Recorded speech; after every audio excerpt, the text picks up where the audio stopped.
ജനങ്ങളെ പേപ്പിക്കല ഷെയ്ഖിന്റെ പണി, ജനങ്ങളെ ഒന്നിച്ച് സുജൂദ് ചെയ്യിപ്പിക്കല ഷെയ്ഖിന്റെ പണി. ഷെയ്ഖ് റബ്ബ് കുടികൊണ്ടിരിക്കുന്നു എന്ന് ചിലരൊക്കെ വിശ്വസിക്കും. കുറച്ചും കൂടാണ് ഓവർ സ്മാർട്ടായിട്ട് നമ്മളിപ്പോ ഈ ഞാൻ നേരത്തെ പറഞ്ഞ ഈ സൂഫി ഇസ്ലാമിക് ബോർഡിന്റെ ടീമൊക്കെ ഓരോരുത്തരുടെയും ഉള്ളിൽ ദൈവമുണ്ട്, അള്ളുണ്ട് എന്നാണ് തീരുമാനിക്കുക. പത്രസമ്മേളനത്തിൽ പത്രക്കാരോട് പറയുന്നുണ്ട് അവരുടെ ജനറൽ സെക്രട്ടറി, ഞാന് അള്ളാഹുവാണ്, നിങ്ങളും അള്ളാഹുവാണ്, എല്ലാവരും ദൈവമാണ്, അഹം ബ്രഹ്മാസ്മി എന്ന് പണ്ടേ പറഞ്ഞിട്ടില്ലേ, ഞാൻ തന്നെയാണ് ദൈവം. അതാണ് തത്വമസി എന്ന് പറയുന്ന പോലെ. അതാണ് ഇതിന്റെ യഥാർത്ഥം. അതായത് തത്വമസിയാണ് ഇവിടെ എല്ലാം, അല്ലേ? ഇവിടെ നമ്മളെല്ലാം അതുകൊണ്ടാണ് ഖല്ലാജുൽ മൻസൂറിന് അനൽ ഹക്ക് എന്ന് പറയേണ്ടി വന്നത്. അനൽ ഹക്ക് എന്ന് പറഞ്ഞാൽ അദ്ദേഹം അത്ഭുതം ചെയ്തതിന്റെ പേരിൽ കൊല്ലാൻ പോകുന്ന നേരത്താണ് ഞാനാണ് സത്യമെന്നാണ് പറഞ്ഞത്. അത് അഹം ബ്രഹ്മാസ്മി എന്ന് മതവാദികൾ അദ്ദേഹത്തെ കൊല്ലുകയും ചെയ്തു. പണ്ട് മുതലേ പറഞ്ഞ വാക്കുകളാണ്. അഹം ബ്രഹ്മാസ്മി എന്ന് പണ്ടേ പറഞ്ഞതാണ്. നൂറ്റാണ്ടുകളുടെ പഴക്കമുണ്ട് അതിന്. അഹം ബ്രഹ്മാസ്മി എന്ന് പണ്ടേ പറഞ്ഞിട്ടില്ലേ എന്ന്. എന്താ അഹം ബ്രഹ്മാസ്മി? ശ്രീശങ്കരൻ പ്രചരിപ്പിച്ച അദ്വൈതത്തിലെ ഏറ്റവും പ്രധാനപ്പെട്ട 3 വേടുകൾ അഹം ബ്രഹ്മാസ്മി, തത്വമസി, ആത്മം ച. ഈ കാണുന്നതെല്ലാം ദൈവമാണെന്ന സങ്കല്പമാണ് ശ്രീശങ്കരന്റെ അദ്വൈതം. ഈ മൈക്ക് ഇവിടെ ഇല്ല എന്നാണ് അവർ പറയാ, ഈ സ്റ്റാൻഡ് ഇവിടെ ഇല്ല എന്നാണ് പറയാ, ഈ പ്രസംഗിച്ചുകൊണ്ടിരിക്കുന്ന ഞാനോ എന്റെ പ്രഭാഷണമോ അതിന്റെ ശബ്ദമോ ഒന്നുമില്ല, ഇത് കേട്ടുകൊണ്ടിരിക്കുന്ന നിങ്ങളുമില്ല. ജഗത് മിഥ്യ, ബ്രഹ്മസത്യം, ജീവേ ബ്രഹ്മ ഇവനാപര. അദ്ദേഹത്തിന്റെ ഏറ്റവും പ്രധാനപ്പെട്ട ഒരു സിദ്ധാന്തം ബ്രഹ്മസത്യം, പരബ്രഹ്മമാകുന്ന ദൈവം മാത്രമേ സത്യമുള്ളൂ. ജഗത് മിഥ്യ, നമ്മൾ ഈ കാണുന്ന പ്രപഞ്ചം മൊത്തം മായയാണ്, മിഥ്യയാണ്, ഉണ്ടെന്ന് അജ്ഞാനം കൊണ്ട് നമുക്ക് തോന്നുന്നതാണ്. ജീവൈഹി, നമ്മുടെയൊക്കെ ഉള്ളിലുള്ള ജീവാത്മാവ് റൂഹ്, ബ്രഹ്മൈവ, അത് ബ്രഹ്മം തന്നെയാണ്, നാ പര, മറ്റൊന്നല്ല.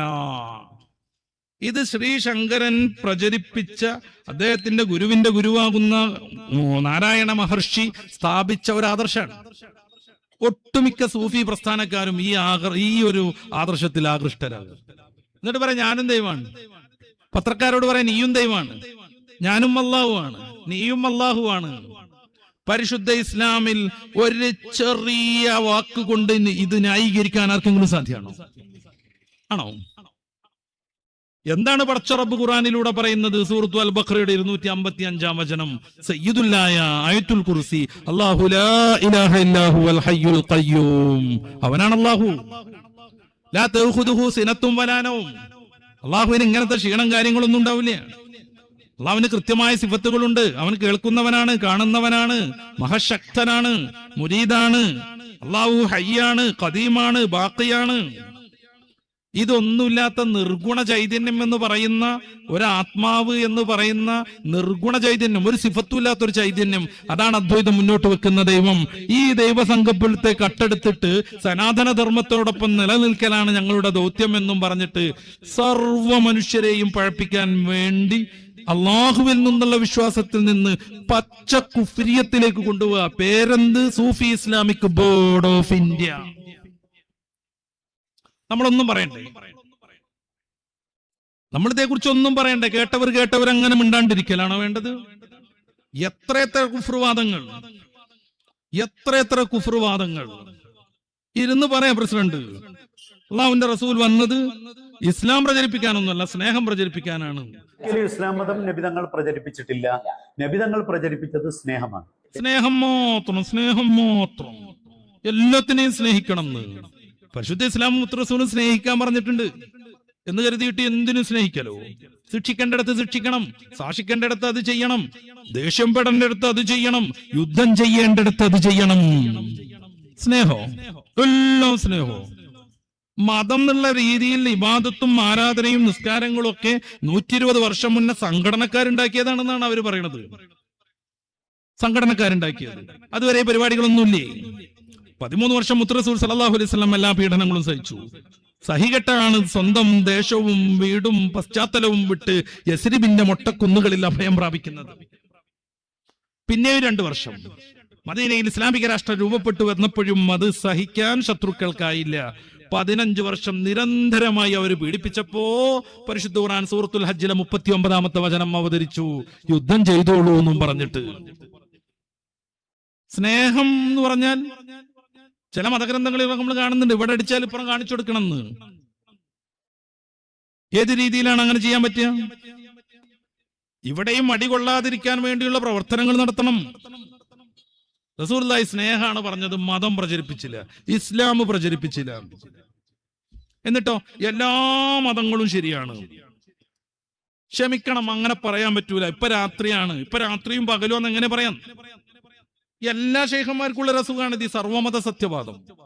മതം പറഞ്ഞുകൊണ്ട് ഇസ്ലാം അതാണ് സ്വർഗം, മറ്റുള്ളവരൊക്കെ നരകം, ഈ ഒരവസ്ഥയിൽ, അല്ലെങ്കിൽ ഇസ്ലാമും മുസ്ലിമും ഒന്നാണ്, കാഫർ എന്ന് പറഞ്ഞാൽ മുസ്ലിങ്ങളല്ലാത്തവരാണ്, ഈ ഒരു വിശ്വാസധാരയെ ഇവിടെ ഇല്ലാതാക്കുകയും തൻ്റെ ഉള്ളിൽ എപ്പോഴും ദൈവനിഷേധമുണ്ടാകുന്നോ അവൻ കാഫിറാണെന്ന് ജനങ്ങളോട് പറഞ്ഞു കൊടുക്കാൻ കഴിയുകയും ചെയ്യുന്ന ഒരു സംവിധാനം ഇവിടെ ഉണ്ടാകണം. അതിനുവേണ്ടിയാണ് സൂഫി ബോർഡ് നിലനിൽക്കുന്നത്. അപ്പോൾ ഒരാളെയും നമുക്ക് സ്വർഗത്തിലേക്കും ഒരാളെയും നമുക്ക് നരകത്തിലേക്കും റിക്രൂട്ട് ചെയ്യാൻ പറ്റില്ല എന്ന് യാഥാർത്ഥ്യം. സൂഫി ഒരു വ്യക്തിയുടെയും നേരെ വിരൽ ചൂണ്ടിക്കൊണ്ട് പറയില്ല, നിങ്ങൾ സ്വർഗത്തില, ഞങ്ങൾ നരകത്തില, അല്ലെങ്കിൽ ഞങ്ങൾ സ്വർഗത്തില, ഞങ്ങൾ മാത്രമേ സ്വർഗത്തിൽ പോകൂ. ആ ഒരു ശാഠ്യം സൂഫിക്ക് ഒരിക്കലുമില്ല. പിന്നെന്തിനാ മുത്തറസൂൽ വന്നത്? അതുവരെയുള്ള മതങ്ങൾ പോരായിരുന്നോ? പിന്നെന്തിനാ ബദർ നടന്നത്? പിന്നെന്തിനാണ് ഉഹദിന്റെ രണാങ്കളത്തിൽ അള്ളാന്റെ റസൂൽ ഒരു വല്ലാതെ വിഷമിക്കേണ്ടി വന്നത്? എന്തിനാണ് കുറേയേറെ സഹാബി വര്യന്മാർ അവരുടെ ആത്മാവിനെ ത്യാഗം ചെയ്യേണ്ടി വന്നത്? എല്ലാം ശരിയാണെന്നാണ്. അപ്പൊ ഭീകരവാദാവൂലേ എന്നാണ്? അതല്ല ഭീകരവാദം. ഞാനത് വിശദീകരിക്കല്ല. സർവമത സത്യവാദം എന്ന് പറയുന്ന സംഭവത്തിലേക്ക് പോയാൽ അത് വല്ലാതെ നമ്മൾ പറയേണ്ടി വരും. ആർക്കാണ് എല്ലാം ശരിയാണെന്ന് പറയാൻ കഴിയാന്ന്? ശുദ്ധമായ തൗഹീദ്, ഏകദൈവ വിശ്വാസം പറയുന്ന ഇസ്ലാം, യഹോവയും പരിശുദ്ധാത്മാവും യേശുവാകുന്ന ദൈവപുത്രനും ചേർന്ന ത്രിയേക ദൈവ സങ്കല്പം പറയുന്ന ക്രൈസ്തവത, നിരവധിയായ ദൈവങ്ങളെ കുറിച്ച് പറഞ്ഞുകൊണ്ടേയിരിക്കുന്ന മറ്റു മതങ്ങൾ, ഇത് മൂന്നും കൂടി എങ്ങനെ ശരിയാവുക? രണ്ടും കൂട്ടിയാൽ 4 എന്നതേ ശരിയുള്ളൂ. രണ്ടും കൂട്ടിയാൽ 6 രണ്ടും കൂട്ടിച്ചേർത്താൽ 8ഉം 9ഉം ആകുന്നു ആരെങ്കിലും പറഞ്ഞാൽ എല്ലാം ശരിയാണെന്നാണോ? എല്ലാം ശരിയാണെന്നാണോ? അല്ല. ഇത് കൊടുവള്ളിയാണെന്ന് പറഞ്ഞാൽ ശരിയാണ്, ഇത് പെരിന്തൽമണ്ണയാണെന്ന് പറഞ്ഞാൽ ശരിയല്ല, അത് തെറ്റാണ്. വിരുദ്ധമായ 2 സംഗതികൾ എങ്ങനെ ഒരുപോലെ ശരിയാവുക? എന്നിട്ട് പുതിയ കാലത്തിന്റെ ട്രെൻഡിനും ഒഴുക്കിനും അനുസരിച്ച് ഒഴുകാൻ വേണ്ടിയിട്ട് ഇവരെല്ലാവരും കൂടെ ചേർന്ന് ഇതര മതക്കാരെ പ്രകോപിപ്പിക്കാൻ അവരുടെ ആദർശമല്ലാത്തതുപോലും അവരുടെ മേലിൽ അധ്യാരോപിച്ച് പറഞ്ഞുകൊണ്ടിരിക്കുക. നമ്മൾ ശ്രദ്ധിക്കണ്ടേ ഇത്? ഞാൻ ഈ പറഞ്ഞ സൂഫിക്കാര് എന്നും പറഞ്ഞ് അവര് പ്രത്യേകമായി ഓഫീസൊക്കെ തുറന്ന് ഇനി എല്ലായിടത്തും ഞങ്ങൾ ഇത് അടിച്ചു പൊളിക്കുകയാണെന്ന് പറയുന്ന ആളുകൾ അവരുടെ ഉദ്ഘാടന പ്രസംഗത്തിൽ അവരുടെ ജനറൽ സെക്രട്ടറി പാടി വിശദീകരിച്ച ഒരു ശ്ലോകമുണ്ട്. അദ്ദേഹം പറയുന്ന സനാതന ധർമ്മത്തിന്റെ ഏറ്റവും ശ്രേഷ്ഠമായ ഗ്രന്ഥത്തിൽ അത് പറയുന്നു എന്നാണ്.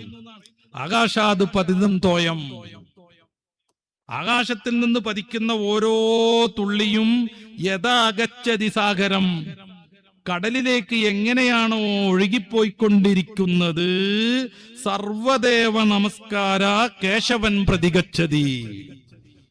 ഏത് ദൈവത്തിനെ ആരാധിച്ചാലും കേശവനാകുന്ന വിഷ്ണുവിനെ ലക്ഷ്യം വെച്ച് അത് സഞ്ചരിച്ചു കൊണ്ടിരിക്കുന്നു. എന്നിട്ട് അദ്ദേഹം പറയാ ഹൈന്ദവം എന്നല്ല അദ്ദേഹം പറഞ്ഞ സനാതന ധർമ്മത്തിന്റെ ഏറ്റവും ശ്രേഷ്ഠമായ ഗ്രന്ഥത്തിൽ ഇത് പറയുന്നു. ക്ഷമിക്കണം, ഹൈന്ദവരുടെ ഒരൊറ്റ ഗ്രന്ഥത്തിലും ഇത് പറയുന്നില്ല. അവരുടെ വേദങ്ങളിലില്ല, ആരണ്യകങ്ങളിലില്ല, ഉപനിഷത്തുക്കളിലില്ല, അവരുടെ ബ്രാഹ്മണങ്ങളിലില്ല, അതിന്റെ സ്റ്റെപ്പാകുന്ന സ്മൃതികളിലില്ല, പുരാണങ്ങളിലില്ല, അവരുടെ അവസാനത്തെ ഗ്രന്ഥസമുച്ചയത്തിൽ ഏറ്റവും അവസാനം നിൽക്കുന്ന ഇതിഹാസങ്ങളാകുന്ന രാമായണത്തിലോ മഹാഭാരതത്തിലോ ഇല്ല. പിൽക്കാലത്തെ ഏതോ ഒരു മനുഷ്യനുണ്ടാക്കിയ സുഭാഷിതങ്ങൾ എന്ന് പേരുള്ള ഒരു പുസ്തകത്തിൽ ഈ സംഭവം ഉണ്ട്. ഇത് ഞാൻ അതിലില്ലാത്തത് കൊണ്ട് മാത്രം ഇത് മോശമായി എന്ന് പറയാനൊന്നുമല്ല. നേരെ മറിച്ച് ജനങ്ങളെ പട്ടീസാക്കാൻ വേണ്ടി അന്യമതക്കാരുടെ പേരിൽ അവരുടെ ഗ്രന്ഥങ്ങളിൽ ഉണ്ട് എന്നും പറഞ്ഞ് ഇങ്ങനത്തെ കുറെ സംഗതികൾ ആരോപിച്ചു കൊണ്ടേയിരിക്കുക. ഇതിൽ ഏത് സംഗതിയെയാണ് പരിശുദ്ധ ഇസ്ലാം അംഗീകരിക്കുന്നത്? ആകാശത്തിൽ നിന്ന് വരുന്ന വെള്ളങ്ങളെല്ലാം അല്ലെ, ആകാശാത് പതിതം തോയം, ആകാശത്തിൽ നിന്ന് വരുന്ന എല്ലാ വെള്ളങ്ങളും യഥാഗച്ഛതി സാഗരഃ, കടലിലേക്ക് അത് എത്തിച്ചേരുന്നത് പോലെ, അത്രയ്ക്കൊക്കെയാണ്. അത് കഴിഞ്ഞിട്ടുള്ള വാക്കോ സർവദേവ നമസ്കാര, സർവദേവങ്ങളെ നമസ്കരിക്കലോ. പരിശുദ്ധ ഇസ്ലാമിൽ ഏകനായ ഇലാഹേ ഉള്ളൂ. സർവദേവ എന്നുള്ള പ്രയോഗം തന്നെ മതപരമല്ല. ഇതിലേക്കാണത്ര സൂഫികൾ ക്ഷണിച്ചുകൊണ്ടിരിക്കുന്നത്. ഇവരാണത്ര മുറബിയായ ശൈഖുമാർ. ഇതിലേക്കാണ് മനുഷ്യരെ ക്ഷണിച്ചുകൊണ്ടിരിക്കുന്നത്. അങ്ങനെ മത്തായിലുണ്ടല്ലോ, ലൂക്കോസിലും പിന്നെ യോഹന്നാനിലും അതേ പ്രകാരം തന്നെ മാർക്കോസിലുണ്ടല്ലോ, നിങ്ങൾ ലക്ഷ്യം വെച്ച് പോകുന്ന വെളിച്ചവും പ്രകാശവും ഞാൻ തന്നെയാകുന്നു. ഈ 4 ഗ്രന്ഥങ്ങളിലല്ല, 27 പുതിയ നിയമം ബൈബിളുകൾ, 45, 46 പഴയ നിയമം ബൈബിളുകൾ, മൊത്തം കൂട്ടിച്ചേർത്താൽ ഏകദേശം 65, 66 ഗ്രന്ഥങ്ങൾ. അതിലൊന്നിൽ പോലും ഇങ്ങനെ ഒരു വാക്ക് കാണിച്ചു തരാൻ ഈ സൂഫി കോലക്കാർക്ക് സാധ്യമേ അല്ല. വെറുതെ പറഞ്ഞു പറ്റിക്കാം മനുഷ്യനെ.